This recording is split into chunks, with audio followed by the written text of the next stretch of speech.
Welcome to Navigating Your Career, the only podcast that blends personal development, professional skills, and psychology to help you get happy at work and live the life you want. If you want to stop feeling stuck and start feeling better, this is the place for you. I'm your host, Melissa Lawrence. Let's get started.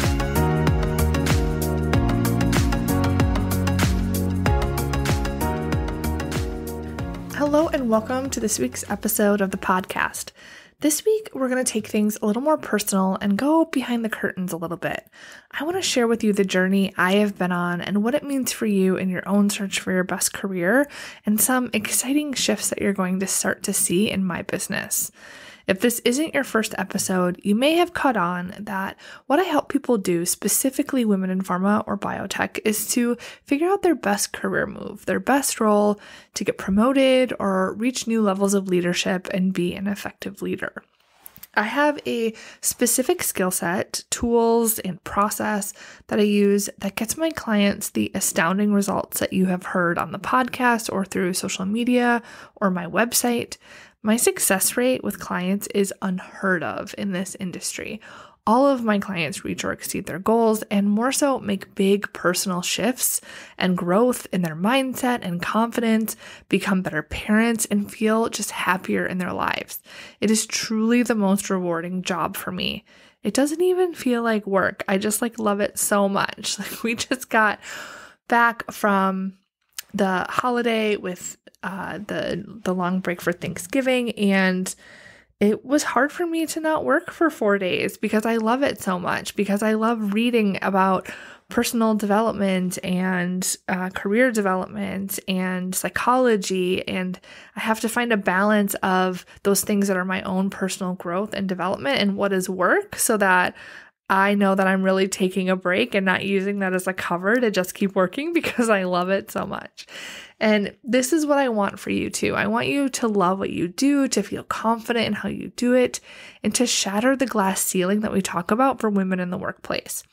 Now, over the last few months, as I've worked on my own self-development and growth, not just for my business, but me as a person, it has occurred to me that there was something a little off.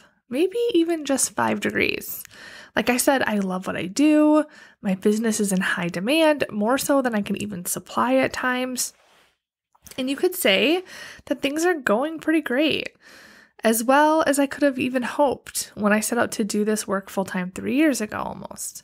So you might wonder what exactly was off. Now, I had an energetic feeling and awareness that there were parts of me that I wasn't showing. I stand up and I stand out.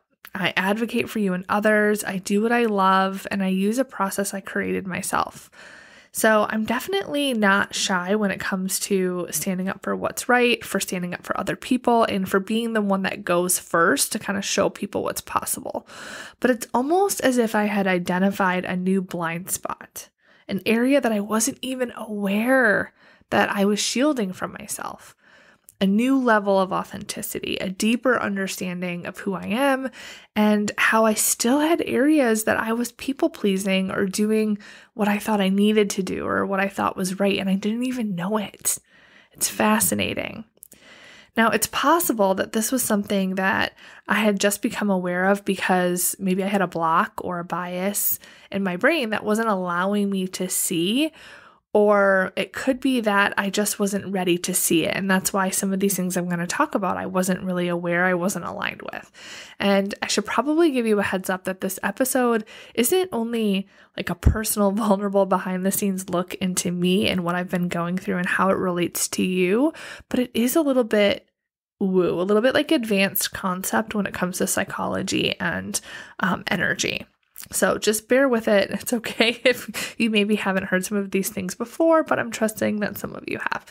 Now, given all of the growth I've had in my life and in my career, and the vulnerability and realness that I have given through my business and showing up in social media in new ways, right? It could be that I just didn't notice these things until now because I had so much exponential growth, right?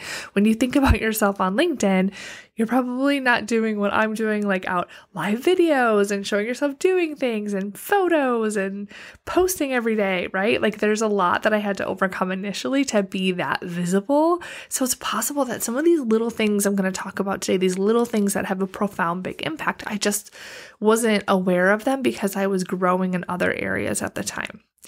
And if you aren't spiritual or woo, believe in energy or the power of the universe, like I said, this may be a little bit out of your comfort zone.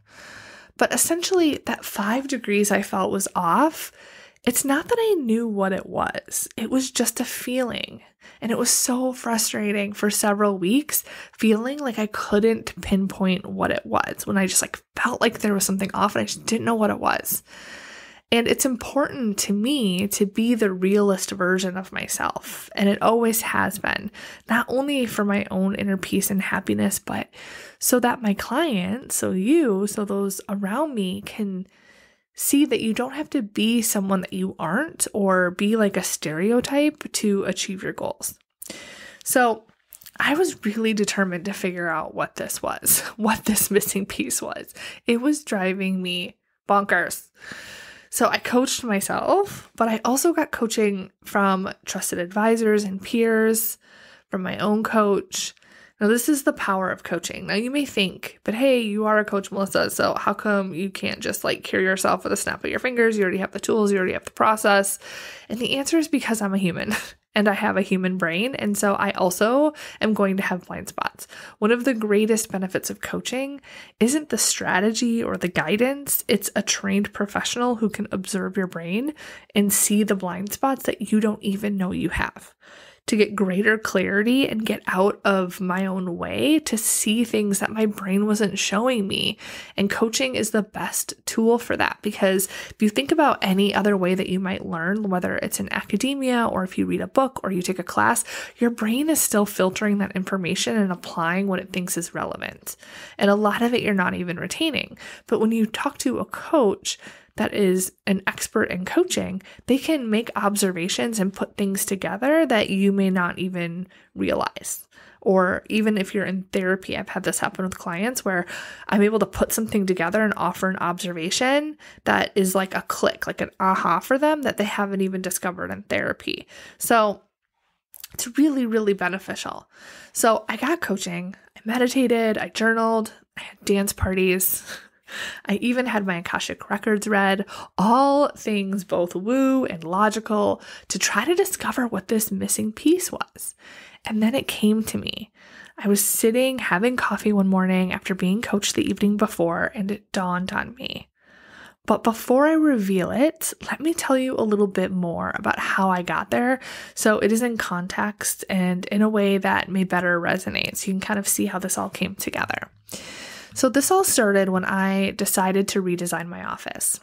I had felt like my office wasn't a place I resonated with. It didn't motivate or inspire me. It was just kind of blah.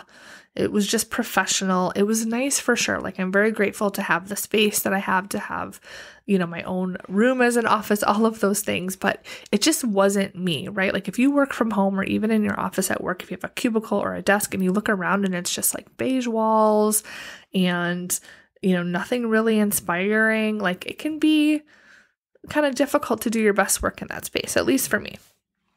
So I started practicing some of the work that I teach my clients around letting go of social conditioning and making decisions from a place of people pleasing and trying to do what you think people should do. I just taught a class on this a few weeks ago, and I've gotten such good feedback from that class. So you can still, if you go back to a couple of episodes ago around making decisions, you can still get the replay for that.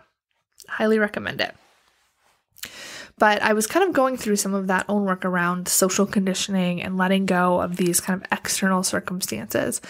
And when I started doing that, I noticed that I had made a lot of decisions around my office design for the appearance of being professional or being taken seriously when I started my business. So the paint color in my office was called agreeable gray, literally called agreeable gray. You can't get more neutral and agreeable and non-confrontational than that. The furniture was white and neutral. My pop of color that I had in my office was teal curtains that you couldn't see in my Zoom space. My clients saw gray and white with some photos and maybe an occasional vase of flowers. Professional, right? And I realized that those things I picked because I secretly didn't want to offend anyone. I secretly didn't want to put anyone off. I didn't want to have calls with people where they would think, ooh, I don't want to work with this person because she has a purple wall, right? But I didn't realize that's what I was doing. But deep down, that's what I discovered I was doing. And if you know me, you know that I'm silly and I'm bold. I crack myself up all the time. My wife tells me I'm the best audience for my own jokes. But I also make others laugh on the regular too. And I like animal print and sparkles. I like nice things. I like candles and sporadic dance parties. And I gravitate toward jewel tones and rich, bold colors.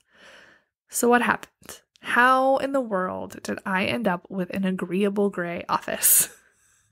Now, again, like I said, these are kind of advanced concepts because we're talking more about the subconscious, but essentially there are thoughts and feelings that we have that are not known to us in our conscious mind. This is how, for example, I made the office choices that I did, which were 100% my decision. I didn't have anyone in my life telling me it needed to be a certain way. I didn't have any limitations. I absolutely could have gotten a different color if I wanted to. And at the time, I didn't think that I was choosing something that I didn't want. And if we get really personal with a really personal example, this is how I was married to a man for over a decade and with him for even longer and had like a wonderful marriage and children come out of that and didn't realize that I would have preferred to be with a woman. It's just not something I ever considered. Our brains are so tricky. We think sometimes that when we aren't being authentic or true to ourselves, or when other people make big changes and weren't true to themselves, that deep down we knew it the whole time. That we know what we want and that we're choosing something else, right? Because we know that we have doubt, because we aren't sure we're going to be accepted. And then we build up the bravery to become that hidden person that we always were. But oftentimes that isn't the case.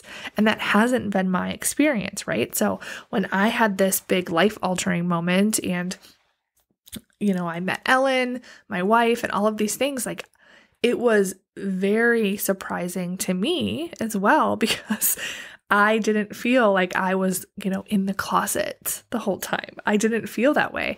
And I think it was confusing for some people to understand because that's what they assumed also is like, oh, this is just like, okay, this is how you always were. And like, you should just be the real you. And it's like, but I was my real me then too.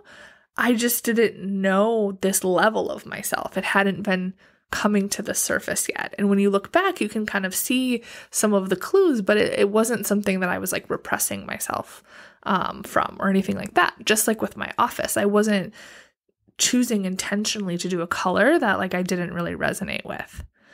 And so that is how this all kind of came to be, that oftentimes like what we really want, it's so buried in our subconscious, and how we tap into it and even know it's there is by doing intentional mindset work on our feelings and tapping into our energy, right? If you just try to think your way out of things that don't feel aligned, you're probably not going to make good progress. That can build awareness, but you really have to tap into your energy and your feelings to let go of the social conditioning, because we have so much inundation of what we think we should do in our logical, conscious mind that to know our real selves, we have to tap into that subconscious. And that is how this can of worms got opened. So I was doing this energetic work for my office, and it helped me see the gap. I went through Pinterest and looked for things that I was drawn to and let the energy lead and not the logic mind. I handpicked every item for my new office, which is almost done. I'm just waiting on my desk to arrive. And what I designed is beautiful. It looks like it's out of a magazine. I don't know what magazine, but it looks beautiful. And it's really just a collection of things that I put together one by one through my energy without the social conditioning or thinking what I should have or what people would think. And everything has this beautiful meaning behind it. So I can look in every direction of my space and there's symbolism in everything that's in this room. And it's jewel toned. So I have a purple focal wall with art that I had created from an artist that I found online that represents the glass ceiling that I help women shatter, both the ceiling that exists for women in society and the ceiling that we put on ourselves. I have a focal wall on the opposite side of the room that you don't see in my Zoom space, but that I see, that is this beautiful cheetah wallpaper. And it is teal art deco combined. It's magnificent. The cheetah represents strength and perseverance, beauty, survival, and the divine feminine. I have gold accents and velvet curtains. I have a moon pod, which is a grown-up beanbag chair, good for meditation and journaling, and the place that my kids like to hang out at when they come visit me. In my office. So I haven't shown my office yet because it's not 100% done, but I will plan to share this and share some befores and afters on my social media. So if we aren't connected, follow me on Instagram or LinkedIn. The links are right in the show notes so that you can see that when that comes out. Now, I was talking to my wife about how much I love my office now, and she said, it's so you. And that made my heart so happy because this isn't a cookie cutter generic room anymore. I picked each item, and for someone who knows me best, to see all of these things put together in what would seem like a random way and say to me that it's so me reinforces that this was just a purely divine intervention to put this space together this way. Because this isn't a generic room where I was like, that's the kind of room that I want. I bought all of the things. It's like everything was handpicked. Okay, so where are we at in this episode? I felt something was off. I started getting in touch with my inner self, exploring, getting coaching, spending time with myself. And the first change that I made was my office. Sometimes it's easier to start with those external things. Now, in doing this work, it gave me a clue to what else I was feeling was off and how I deliver coaching and the results that I get for clients.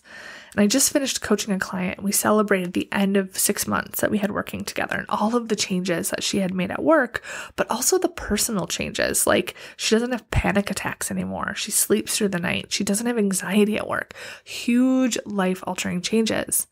And she isn't unique. When I think back on many of my clients and review the testimonials and the feedback that they send me after coaching, what they say is very informative.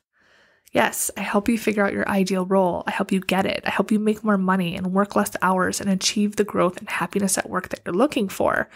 Yet, the testimonials would almost have those results in the background. They would have the big pay raises and knowing what they want and getting into new jobs in the background. And what they would have in the front of those, like, would be shining through in that feedback and testimonials is saying things like, I don't have panic attacks anymore. I feel more confident in that I can do anything. I am a new and improved person. I have healed trauma with my family. That's incredible. And of course, they also got those tangible career results, but these results are so important too. And so I started digging deep into what I do, how I do it, and what results really change my clients' lives, and how I can be even more clear in the results you get when you work with me, how I can show you and you can see in what I talk about and what I share that this isn't just typical career coaching. One of my testimonials on LinkedIn says, I will change your life from day one. Now that isn't just about getting 20,000 more, navigating a challenging relationship with your boss. It's bigger. So what does this mean for you?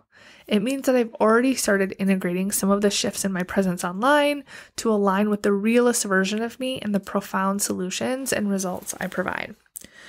The podcast is going to take a break for the rest of December. It's incredible to think that I have never skipped a week in the over 2 years that I've had this podcast. There are over 100 episodes for you to binge on and revisit for those few weeks that we are going to be taking a break. And when the podcast comes back, it's going to have a new name. You don't have to do anything though. If you are subscribed to the podcast, you will just see The podcast show up as normal the first week of January with a new name, and all the prior episodes will still be there. So make sure that you're subscribed. Now, the way I show up for you here on the podcast and in the support and guidance I share with you on social media is going to get more clear and encompassing of the results and the value of doing this work and how it is so much deeper than your career goals. I'm still going to help you with advancing in your career, knowing what you want, navigating difficult work situations, and stepping into your best version of yourself 100%. But I'm also going to go deeper into the why and deeper into the science and deeper into your self-concept and beliefs about yourself more than I ever have before. Now, if you go back and listen to prior episodes, if this isn't your first episode, you know I talk a lot about knowing who you are first. I talk about confidence. I talk about mindset. I talk about doubt and anxiety. I talk about all of those things, but we're going to talk about it in a way that is bringing it more to the forefront as opposed to what I feel has been more of the background. So you are in for a treat. And what does this mean for your career? Why am I sharing this with you, right? As opposed to just unveiling. Because it's not just about you seeing these adjustments in my business. It's showing you that we are always evolving and growing, myself included. And that is a beautiful thing. That with everything I teach and help my clients overcome, I was there first. I go through it first for you. I know what it's like to be you, whether it's not knowing what you want, knowing what you want and not getting it, feeling undermined or defeated, wondering if you're settling, getting paid less than you deserve, feeling there's 5 degrees off and that maybe your good job could be better. Whatever it is, I have felt it, I have experienced it, and I have overcome it in the corporate space. I have created processes and tools that combine how I was successful, but also integrate the best career development strategies and psychology in real time for you. Right? This is so much bigger than anything you can get anywhere else. And with this shift, with me getting into this deep level of knowing of who I am and who I am meant to help and why, it is only going to help you get even deeper into knowing that for yourself. Because this is divine. Feeling like you're really you. Getting in touch with who that really is if you've lost who she is. Shedding the norms, shedding the people pleasing, shedding the trauma and the self-doubt. It is freedom. And when you achieve this freedom and you know what you want and you have this strategy, you are truly unstoppable. This is what is going to change not only you for the better, but the ripple effect is going to change everyone around you, the industry we work in, the generations that follow. I want you to imagine women having access to meaningful work without being someone that they aren't. Women making up at least half, if not more, than the C-suite and the leadership team at every level. Women who know how powerful they are and don't let doubt cripple them. Imagine what that would do for companies, for our children, for our economy, for our future. It's a movement. And if you want this too, I am taking you with me, so buckle up. Now let's recap. I've been going through an awakening of parts of me I didn't even know were suppressed, and things in my coaching business are about to get better than ever, and you are all going to benefit. There is going to be a gap in the podcast for the rest of December, and then we will come back the first week of January with season 2. We had a full 114 episodes, not counting bonus episodes in season 1.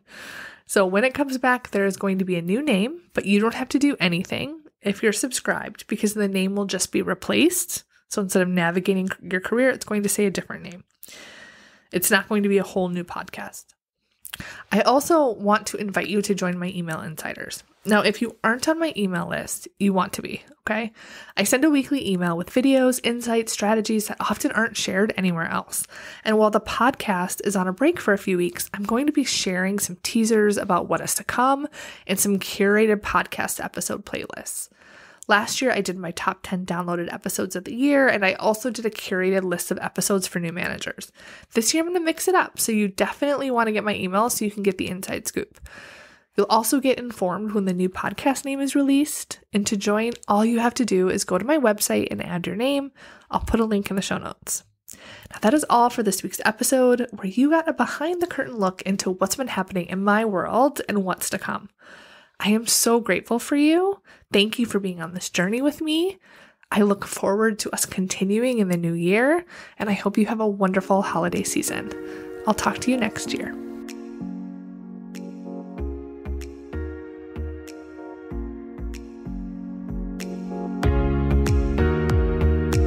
Are you on my list of email insiders? If you love my podcast, you'll love my emails.